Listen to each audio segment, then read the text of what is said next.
Hi, everyone. Welcome to the first podcast in the Teach Abroad program series here from EFL Magazine. And I'm delighted today to have Grace Martin from TravelBud on the podcast. Hello. I'm very excited to be here. Thank you so much for having me, Philip. Thank you very much. And you just mentioned before the podcast you're coming from Cape Town today. It's sunny Cape Town, is it? It is. It is. We're deep in summer. I think I'm not sure what it is in Fahrenheit, but in Celsius, we're packing around a 28-degree day, which is less hot than it has been recently. A little bit windy though, so we're grateful for the breeze. Wow, 28. Is that it's a little bit lower than average summer temperature for Cape Town? Yeah. For the Yeah. last couple of weeks, it's been absolutely relentless. What kind of temperature would you be looking at there? Yeah, so that would be well into like the 30s, Oh, well into the 30s 30s. Okay. Yeah. for Celsius. So, Yeah, I don't know anything about Fahrenheit. Sorry, for the Americans, they're just going to have to do the work to convert that one. So I want to talk to you today about TravelBud and your Teach Abroad program. And I just wanted to first start with you. How long are you with TravelBud and why did you join the company? Yeah, so I've worked at TravelBud for the last 7 years. This is my seventh year. So I've seen it evolve throughout the years, but the core kind of meaning of what we do has always remained the same. And I think that's what really inspired me to join the company. TravelBud generally does hire from their alumni group, and I was one of the teachers that went to go teach English in South Korea after I finished my international relations degree at Stellenbosch University. And I was in that classic place of your life where we call the quarter life crisis, where you kind of like get to the end of your degree and you start panicking, like, not quite ready to go into the working world just yet. I'm not quite ready to, do all of this, but I do want to travel and I want to tick a lot of the right boxes at the same time. And one thing led to another. I found TravelBud and I inquired and followed all the steps. They made it really easy. So I left to go teach English in South Korea. I taught at a public school in South Korea, which was a really cool experience. And I was at a very unique school where it was one of three schools in the whole of South Korea that had what they called the North Korean Child Escape Program. And it was for families that had escaped out of the obviously top of North Korea into China and then had obviously been through like quite an enormous journey to get back to South Korea.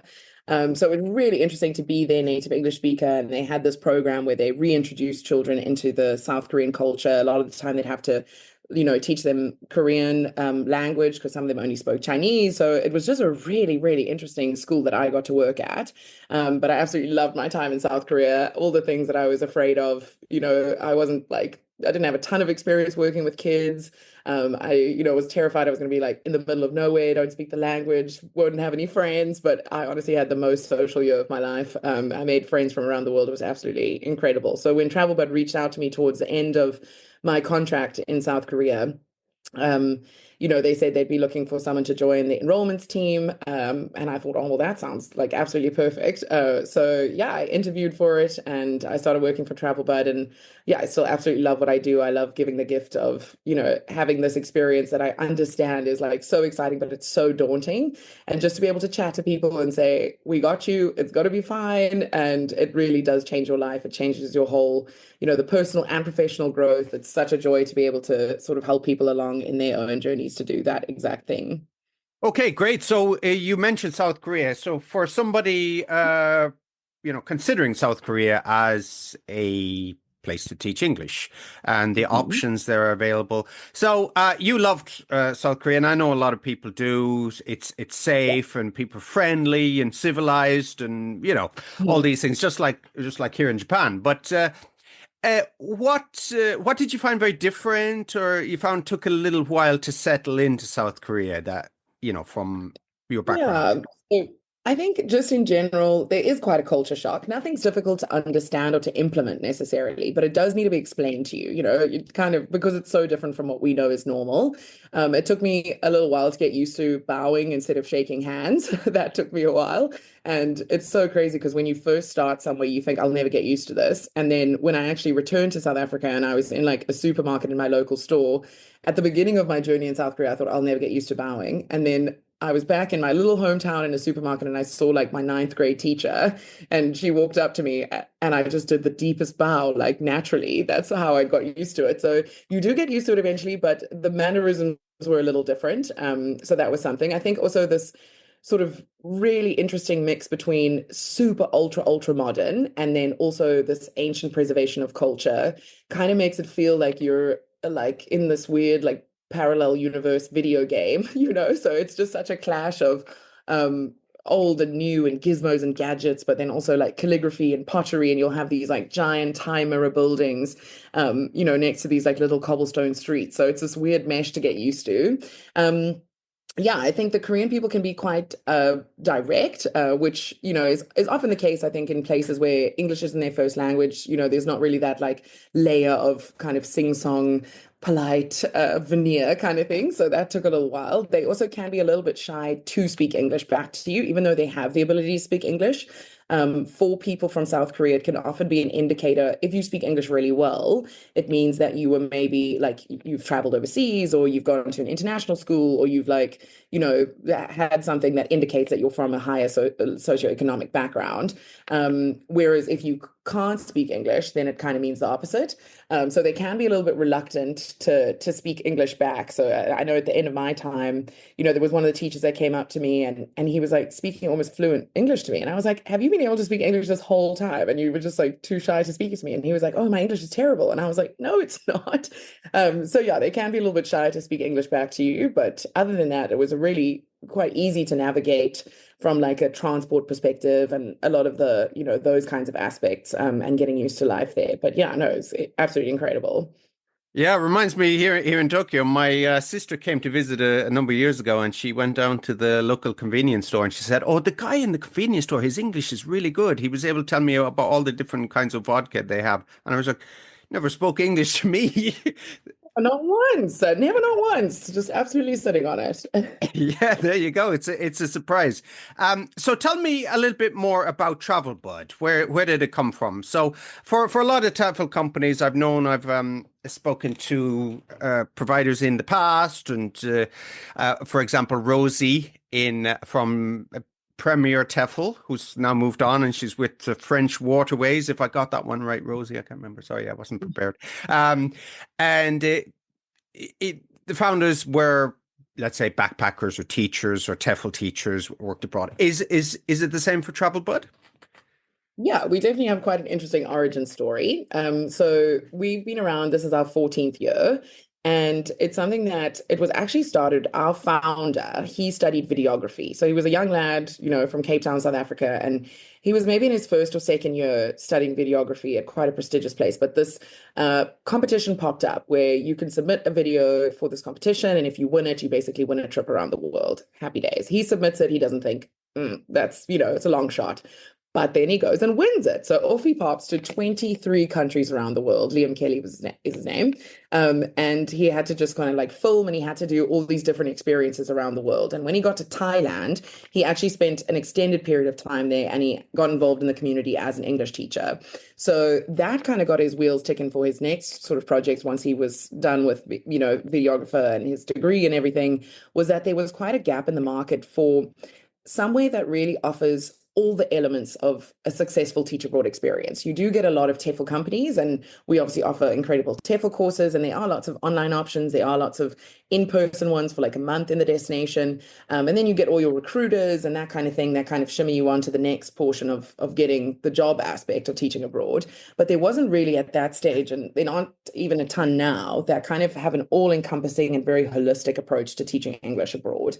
So after he had that experience, he sort of built connections there and started TravelBud, and we started with about 4 destinations, and now we're up to 11. And we've just kept kind of evolving the program to always include things that we find are obviously deeply necessary as being an English teacher. You're going to need a job, you're going to need the qualifications, you're going to need, visa support. That's fine. We do all of that. But at the same time, we want it to be something that also encompasses some of the not strictly necessary, but very helpful aspects of teaching abroad to make it successful. Things like cultural orientation weeks, connecting you with other expat communities, and making sure that you have that kind of social aspect, offering support in country for the like terrible fear that like something happens, you're in a foreign country, you don't speak the language. the things that can basically stop people from going abroad. We wanted to make sure that we included also those things as well as all the other aspects of that in all the programs that we offer. So there are loads of like different programs, different requirements, different this, different that. But at the core of it, TravelBud was always started to kind of talk about and to invoke like meaningful travel as a way to do it. Obviously, if anyone could backpack around the earth continuously for the rest of their lives, that would be stunning. But it has to be self-sustaining. So teaching is such a wonderful way to be able to give back to the local communities and to also have your own experience. And as much as you are there to teach them, they teach you so much as well. So yeah, it was really started from that little sort of seed of travel, and then it grew and grew and grew from there. So you kind of anticipated my next question, which was what sets TravelBud apart from other providers? Yeah, so I mean, I touched a little bit on the cultural orientation. So, like I said, no matter where you go, and whatever the setup is for that particular program, the types of things you need and so on can be all different. But at its core, we'll always offer pre-departure support. So those things like what to get in terms of documents, where to get those, double check them once you have them, guide you as to like all of the pre-departure stuff, what to pack, the little things that can actually make a really big difference, what to wear as a teacher so you can be prepared for that. And then once you arrive, the cultural orientation does depend on the destination itself, but we always start with some basic language lessons. It's not a requirement to be able to speak the local language, but for respect purposes, it's always nice to just be able to say like, hello, I'm Grace, I'm an English teacher, I'm from South Africa. If you can just say those things, then it really sort of sets the tone wherever you go in the country. And then we'll always do some cultural excursions of some description, like in Vietnam, we do the Gucci Tunnels and the War Remnants Museum. In South Korea, we go to the Gyeongbok Palace. In Japan, you go to the Takagawa Art Museum and the Nagoya Castle. So there'll be some cultural, almost like touristy aspects, but it's kind of like a crash course in the culture. And obviously, we can't teach you everything there is to know about the intricacies and the nuances of all these fabulous cultures in 1 week, but we do give you a super solid foundation so that it's not overwhelming and terrifying. It's, culture shock will always be there. Even with our program, teachers will experience culture shock, but it can make it exciting and a fun thing to kind of build on rather than like an absolute trial by fire. So the culture orientation really sets us apart. We do offer guaranteed placement with a lot of our destinations, and that would be because we partner with schools that hold specific placements for TravelBud teachers, provided that you pass up all of our application and interview processes. So that's really unique. Not a lot of people offer sort of like that kind of guarantee. And then we also have two other things that I think are very unique. One is that everybody that works at TravelBud has taught abroad themselves.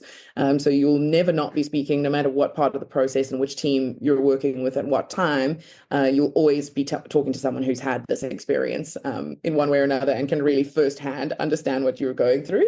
And then the other thing that's quite exciting about the TravelBud program in particular is that once you're an alumni of TravelBud in the sense that you've completed one contract in one of our partner schools in one country, we really want to build this like international network of teachers that can do this for as long as they want, or always go back to kind of their teaching roots if they'd like to. So the lifetime placement guarantee, obviously, if you want to extend it to your same school, that's absolutely fine. If you want to move from, say, like Hanoi to Ho Chi Minh from one contract to another for your next year, you can move within our partner schools within a country, but you can also move internationally. There are some guidelines on that on the different program lines. We've got A, B, and C, but basically program line A, you can teach in loads of destinations. If you start in Thailand, then you want to go traveling, and then in a year or two, you want to go and try like Japan for a year. That's absolutely fine, and you can come back as an alumni over and over again to all the destinations that are on your program line for which you're eligible. So that's quite unique. Once you're in, you're part of the fam, and then you can just keep moving around if that's what you'd like to do. So what are some of the most popular destinations for English teachers? Yeah, so the numbers are in from 2024, and I can officially say that our top three programs for last year, number one is Japan, number two, South Korea, and number three, Thailand. So the other ones were kind of hot on the heels, but Japan was like quite a ways ahead. I think there's such a pull for people to Japan. I don't know if it's just at the moment, or if it's a trend, or if it's more like something that is just how it is. But yeah, Japan was number one, South Korea number two, Thailand number three. Yeah, Japan has been a trend for tourists here as well. So we've got a lot of the Mhm. over tourism going on. So thank you very much for that. So I want to talk a little bit about TEFL training, the actual getting up in front, because a lot of prospective teachers, a lot of teachers train in training, pre-service teachers, they have a fear of getting up in front of a class. Some do, some don't. Obviously, some are natural performers, but some they have a fear and what they'll have to teach. So, how do you prepare teachers?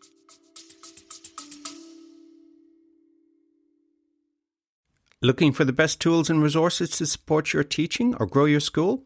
Check out the EFL Magazine Buyer's Guide, your one-stop shop for top-rated products and services in English language education. From classroom materials to business tools, we've got you covered. Visit EFL Magazine today and find exactly what you need to take your teaching to the next level.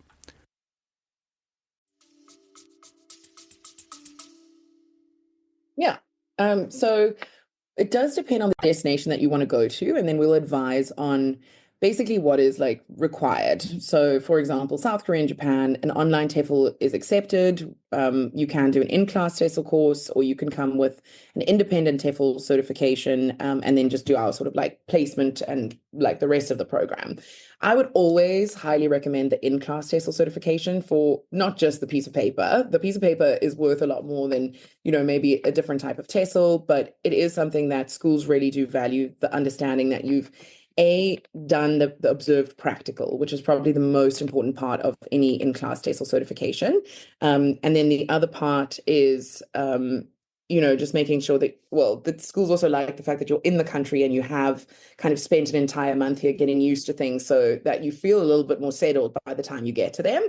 And just from a personal perspective, it's a lot of fun to be able to spend that whole 4 weeks with other teachers that are on the course with you, because even though you're from different nationalities, different backgrounds, all walks of life, age groups, doesn't matter. Ultimately, all of you were mad enough to do the same thing at the exact same time, and that really bonds you. So over the 4 weeks, you also have the extra benefit of making friends. But from a more like preparation side of things, besides the kind of like personal preparation that goes into the in-class TESOL, from an academic perspective, it's always divided into the first week is going to be your first week of solid cultural orientation, which I spoke about a little bit earlier.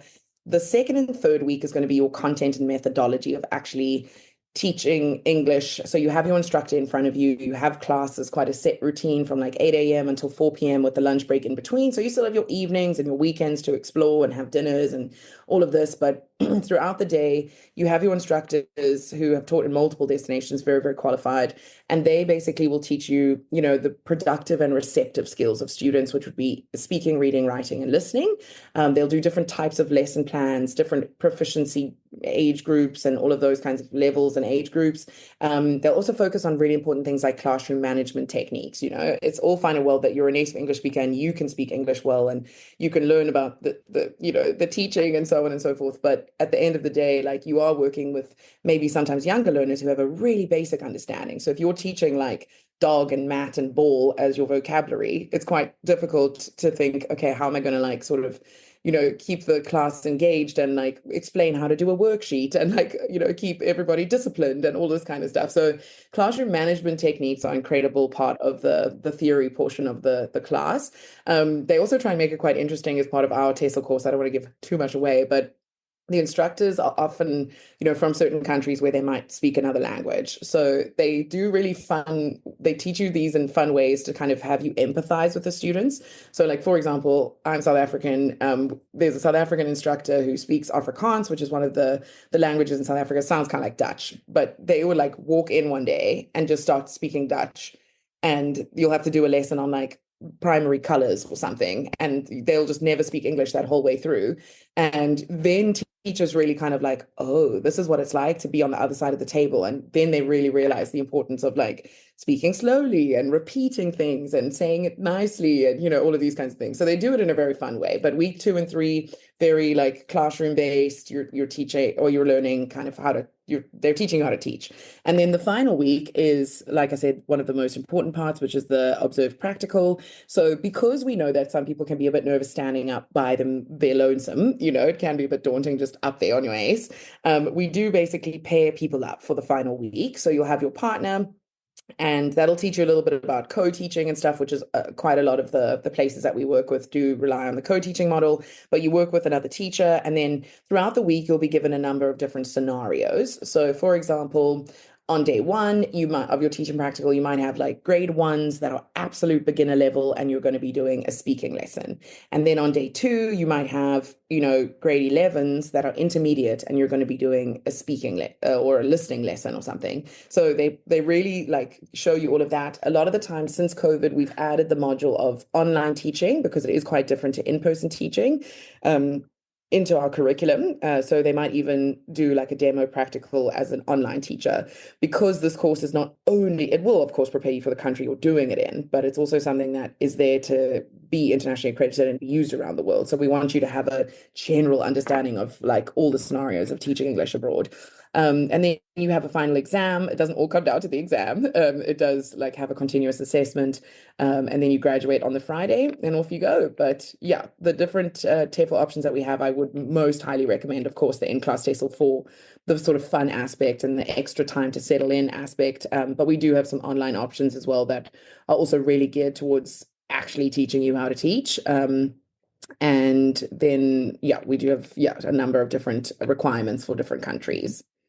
Okay, thank you. And I'm glad you mentioned also about the online part because, there's a lot of companies, they go with kind of a hybrid model, don't they now? And especially for, schools, and perhaps in the future there will be other lockdowns and emergencies. So things have really changed. Even here in Japan, whereas previously people wouldn't even like have teleconferencing in the past, but they would always take a train. But when COVID came, everything went online. So, is that, are you finding that across all the countries that you operate in? Do you find there's more Yeah. migration to online? Yeah, I definitely think the perception of online teaching, I think some people reverted straight back. Like I know that our Korean schools, they're more prepared in case they ever have to just suddenly switch online. They've got all the infrastructure now. But a lot of some countries still prefer the like in-person teaching aspects, but a lot of them are more prepared to suddenly switch if that is necessary, not only for like another lockdown situation, but maybe like if there's a holiday or there's some other reason why they need to switch to online for a quick period. So that's cool to know. But in some countries, there is definitely like it's a hybrid of in-person teaching and online teaching to kind of make up your teaching hours. And there's just a huge amount of students, I think, that have realized that they can get really quality teachers that aren't just standing in front of them, or particularly in their city that they have to meet up with. They can really get quality teachers online. So you just, sort of have to put yourself out there in the online teaching and build up your profile. And then, you can really connect with your students very deeply over all the different types of technology that have helped it along, especially with like Google Classroom and all of those kinds of things that also just make it even easier to be an online teacher and give you the features that help you. Now I'm going to ask you a few a couple of pieces of advice for teachers. So, from your experience and from everybody that's been through your program and who you work with, what is one piece of advice you wish every new teacher knew? I think I would say there's a saying in South Africa, I think everyone knows it from Lion King, Hakuna Matata, and the Thai version of that is Mai Pen Lai. And I think every country has this version of like, let it be and just trust and off you go. So relax a bit.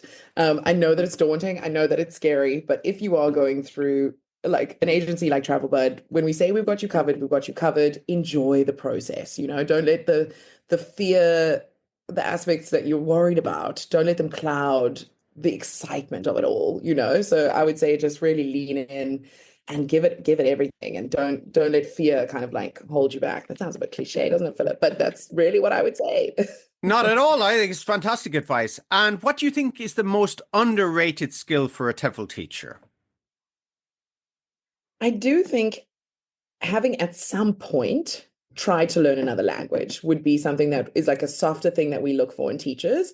Like I said, you don't have to speak the language of the country you're going to, but if you've ever been in some kind of classroom environment where you're learning a language, or you've tried Duolingo, or however you've done it, it's just such an interesting skill to have that extra level of empathy to your students, to really understand why you need it, how you can take from your experience having tried to learn another language and learn from that, and make sure that in your classroom, when I learned French, I was like, it was so terrifying. And I was like, when I went to teach English, I was like, I don't want people to be scared. I want to create a really fun environment where even if it's like, you're not 100% sure that you're like, right.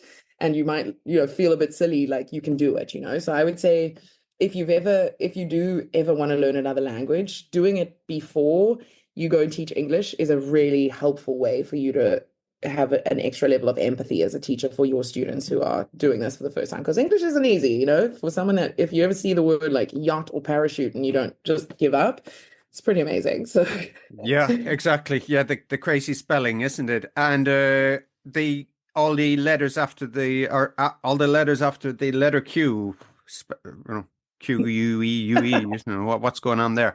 But okay, so we're just coming up to the end of the podcast. Thanks very much again, Grace, for coming on and sharing your knowledge, experience, and TravelBud as well. So we're going to put all the details in the show notes anyway. So there'll be a link there to get in contact with TravelBud and get in touch with your advisor. So somebody clicks on your website. What happens next? Sure. So we have a lot of information on our website about the different programs. It's okay if you're not 100% sure which one you're going for. You will speak to a coordinator at some point and we can help you navigate all of that.